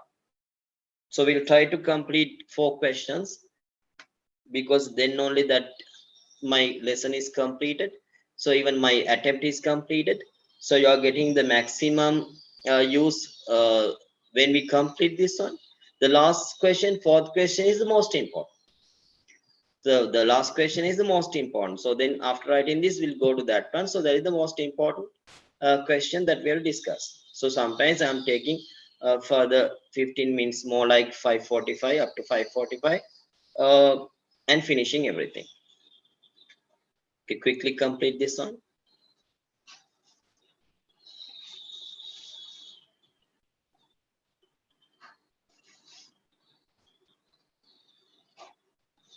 So this question is having the least probability. Regarding protohistoric man, normally they are giving questions very rarely. The most I will give you, after completing 4 questions, I will tell you what question is having the highest probability, second highest, third, and the fourth line. So this is the fourth, that means the last probability. So the very less probability of coming about the protohistoric man.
without wasting time, we'll go to the move on to the next one then.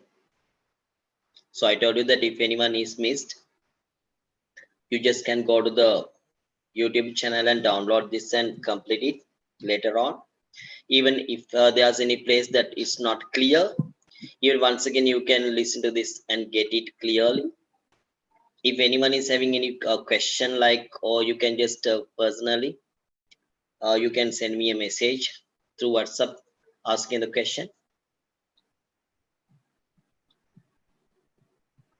So even that we have started grandpa's class physically this month, but still that corona class had not been started. So if anyone likes to join them, you can just join. That grandpa's class is on Monday, and the corona class is on Thursday. So we'll move on to this one. Lifestyle of proto-historic man once again. In Udaranchamadam house built around 3121 years ago, a number of potsherds were discovered. Many were painted potsherds according to the manner in which lines in pots that were painted. It might be made by using potter's wheel. I told you that it's the evidence to show that it had been made with potter's wheel. The lines had been parallelly painted. Several tools in the kitchen were found. Some were stone tools and some iron tools. Using iron tools had been a new experience. Bones found from the house show that although they got used to an agricultural lifestyle, they did not completely abandon hunting. Few clay beads and an iron stick used to apply color on ladies' eyes, 2 brown stones used to color the body, and 2 grinding stones to rub the brown stones had been found. That is about the beauty culture of the women. That show that the women were living during that period were interested in beautifying their body. Okay, complete the blanks quickly. There are 4 blanks only. So the lifestyle. So we talked about the housing. Now here we write about the lifestyle. Even the burials, it is another heading. Burials.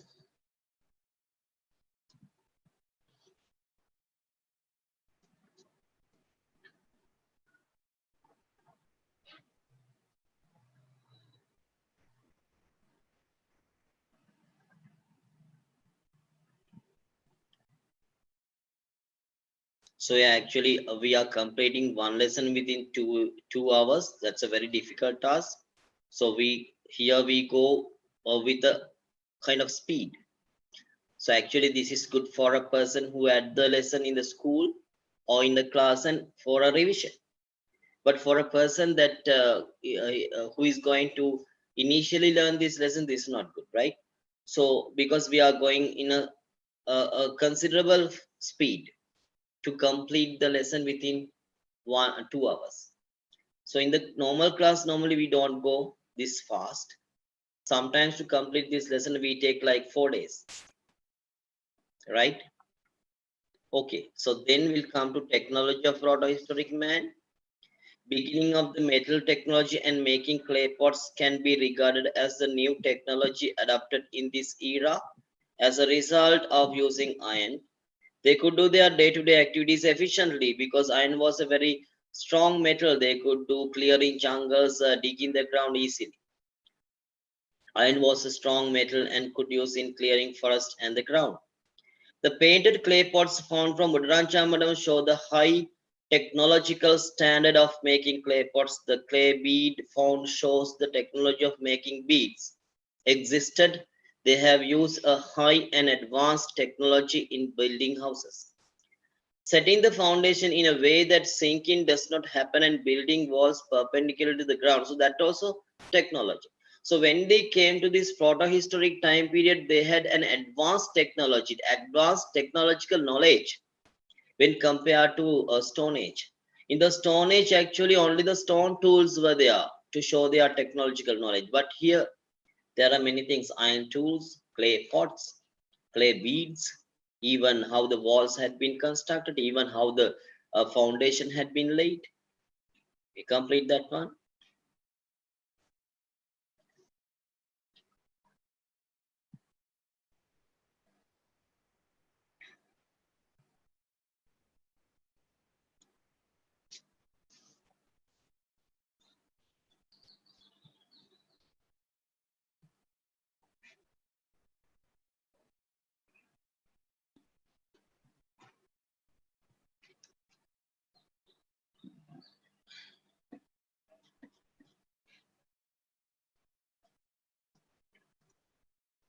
So this is the question having the least probability. So you just mark it as this question is having least probability. So that is the question about the protohistoric man. Then what question is having the most probability for coming this year actually? So the last question. So that's about the settlements. It is having the highest probability. And the first question that we discussed about the Stone Age man, the second highest probability. Burials, third probability, and this is having the least probability.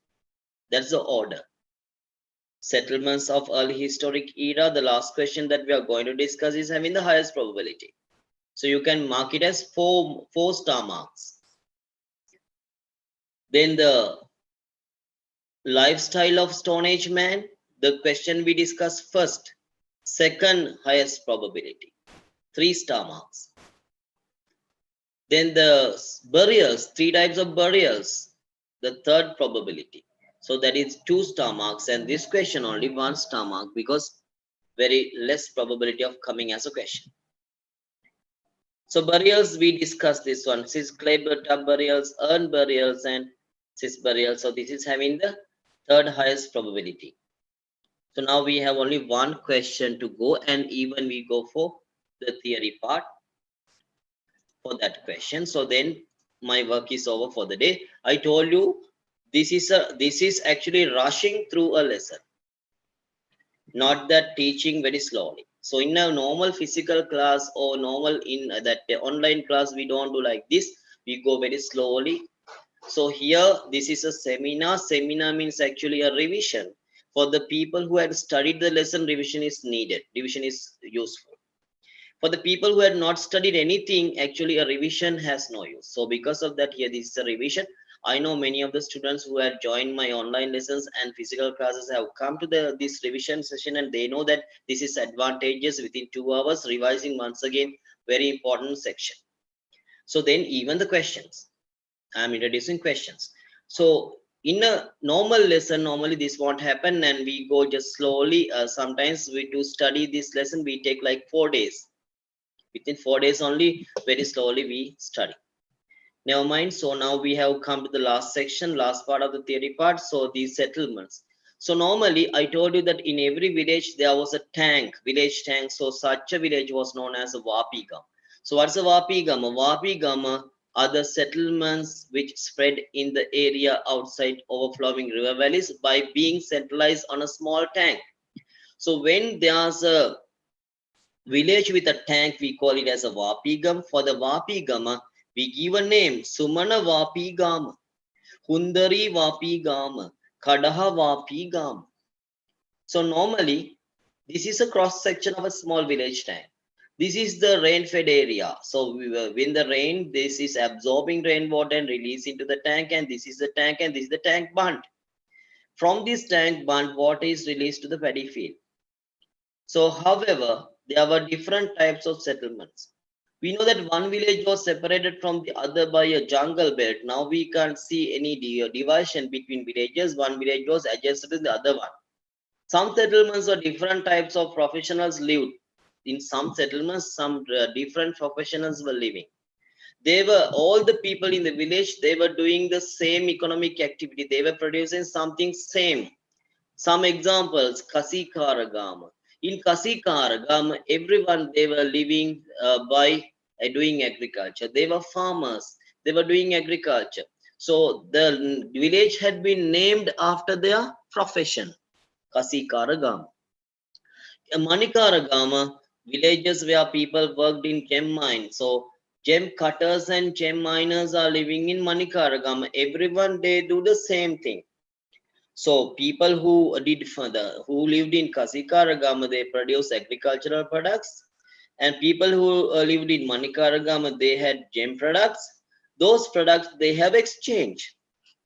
So when we come to once again Kasikaragama, village of farmers, Manikaragama, village of gem cutters and gem workers, Gopalagama, villages where cowards living. That means shepherds were living. All they were rearing cows. They were producing milk products. And Kevatagama, fishermen were living in Kevatagama. Their production is catching fish. Kumbhakaragama villages where potters were living. All the people in the village, they were making pots. Now people in Kumbhakaragama, they go to the Kasikaragama and they take food items from these farmers, and these farmers, they take the product of Kumbhakaragama pots to them. So that's how the economy had been settled. Then some of Vadakigama means villages where carpenters were living. So carpenters were living in Vadakiga. So then some settlements were actually located nearby. So now these people were providing services. Pattanagama, people in Pattanagama, it's a village situated close to harbors, and all they were providing some services needed to this harbor. Niyamgama was a trading village, so all the people in Niyamgama, they were providing a service to the trade activities. So they sometimes, maybe the Niyamgam people, they are bringing the products of the other people to their village and they are selling it to big traders. Olagam means some villages around tanks and deserted by people. Why they deserted this village? No people in Olagam. Maybe sometimes they have experienced a disease like corona. They could not control. There was no medicine. The only thing that they can do is what? The infected people were kept in the village and they move on to another village. So the infected people dies and the village had become vacant now. So maybe that land in that village had become infertile, cannot do agriculture. So the people, they left the village and they move to another place. So Alaga. Villages are established according to the abundance of natural resources.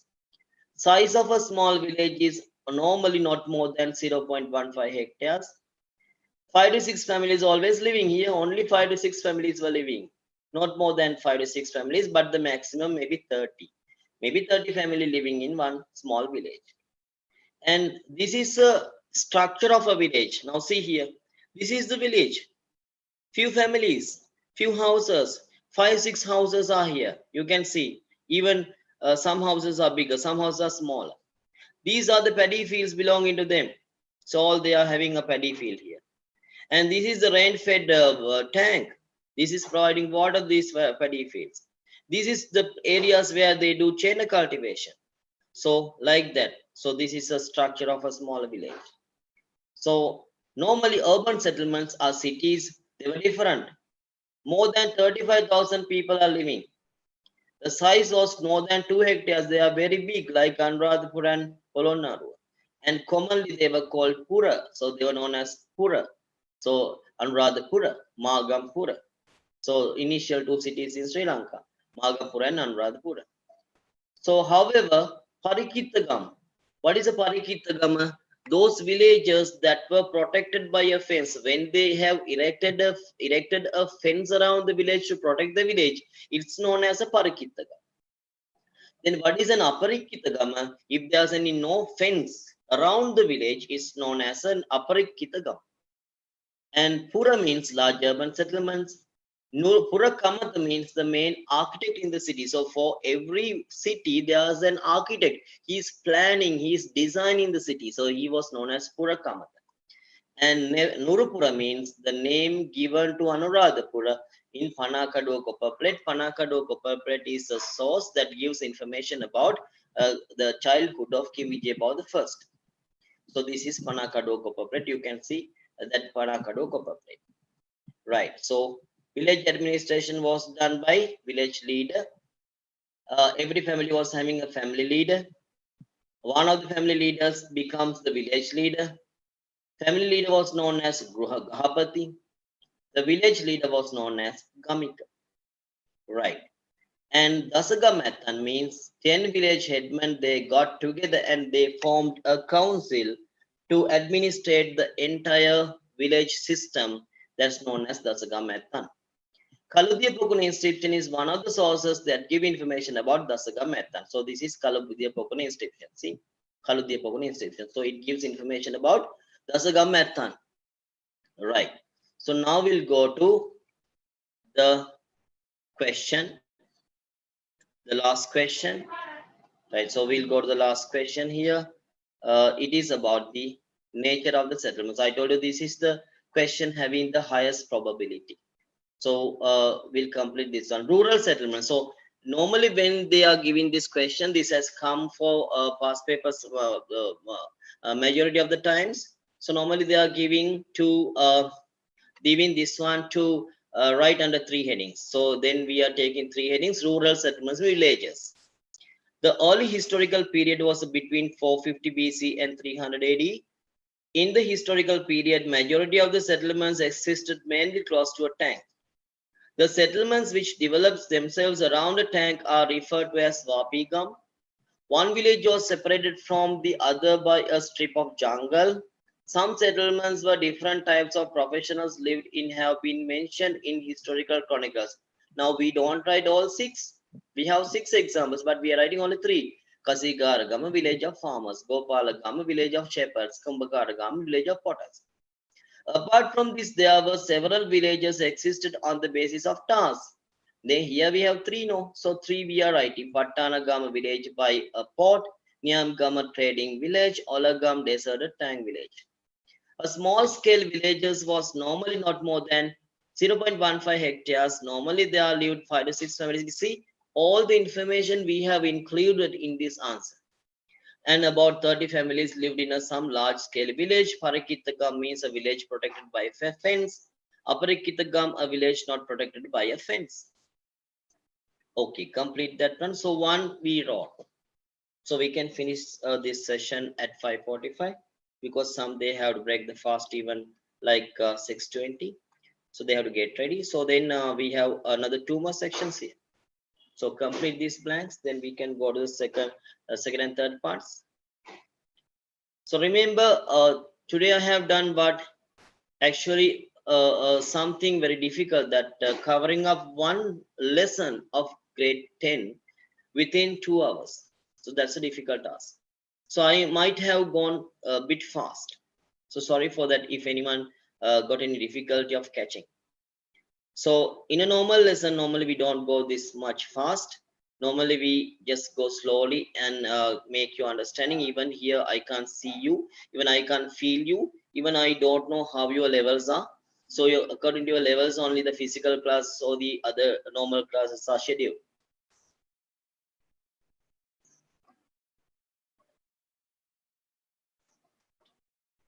Remember here I wanted to introduce how the questions are coming. Now history is challenging. Some people might think that only that by hearting the textbook you can write answers. No, it's challenging. The questions are given in different ways. So different type questions you have to answer. So when then you have, for that you have to be guided. You have to learn it how to write answers. Someone has to guide you to write answers. Otherwise you can't get maximum marks for history. History is not something very difficult, it's very easy actually. So when you are guided properly, when you are just when you are showed the proper path, it's not something very boring or uninteresting or difficult.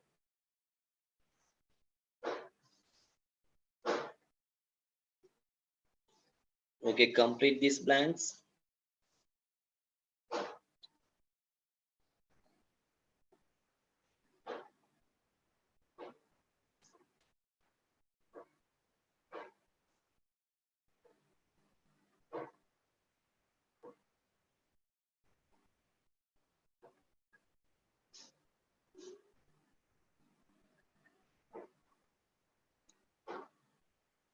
I'm giving some times because here in this one we have bit more blanks, right?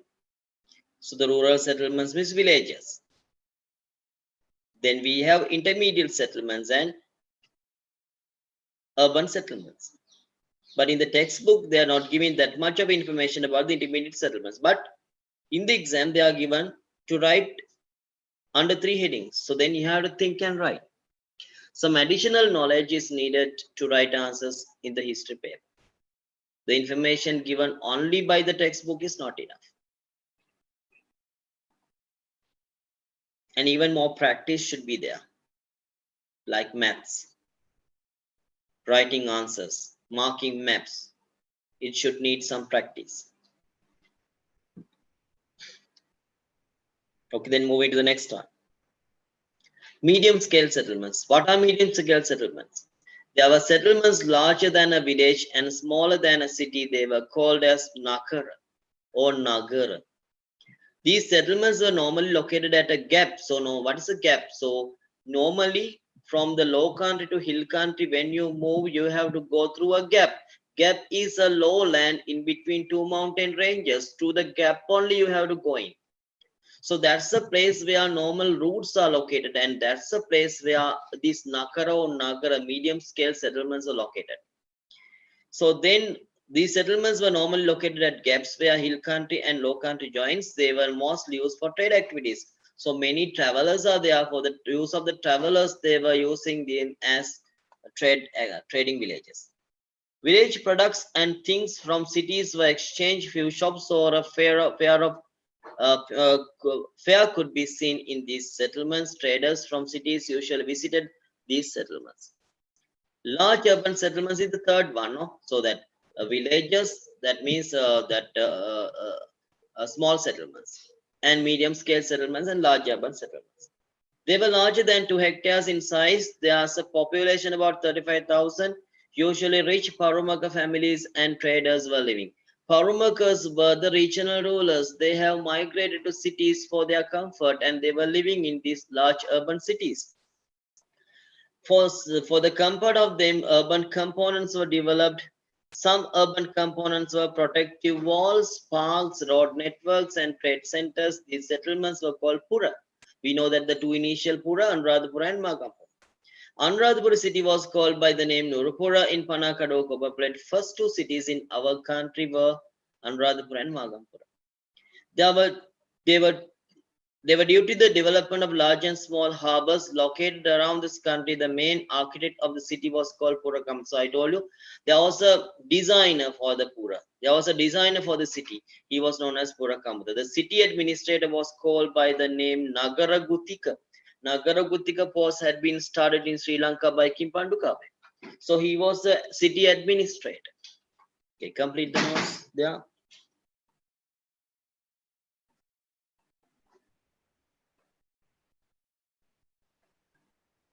So a small number of blanks are there.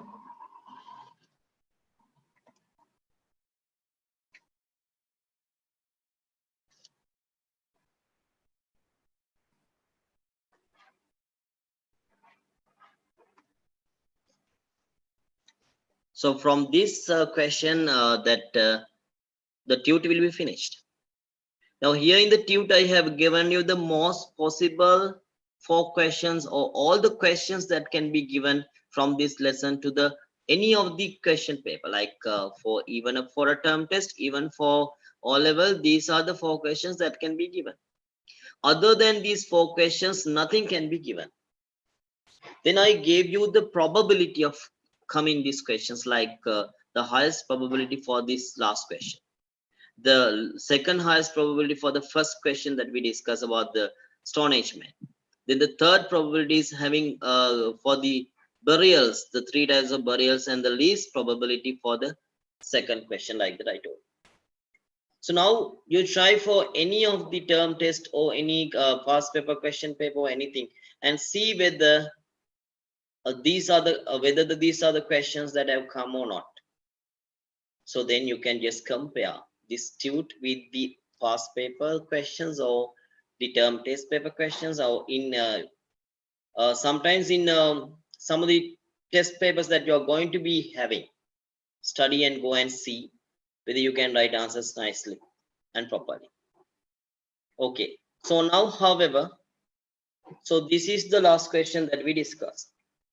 So as I told you initially, within a short period of time like this, this is the only amount that we can do. As I told you that only this is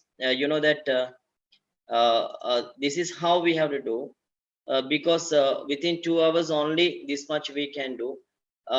We are going a little bit fast because of this limited time period that I have been given.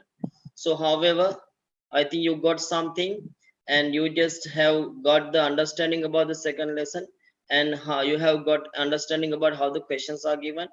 So I think this is the time to stop the free seminar.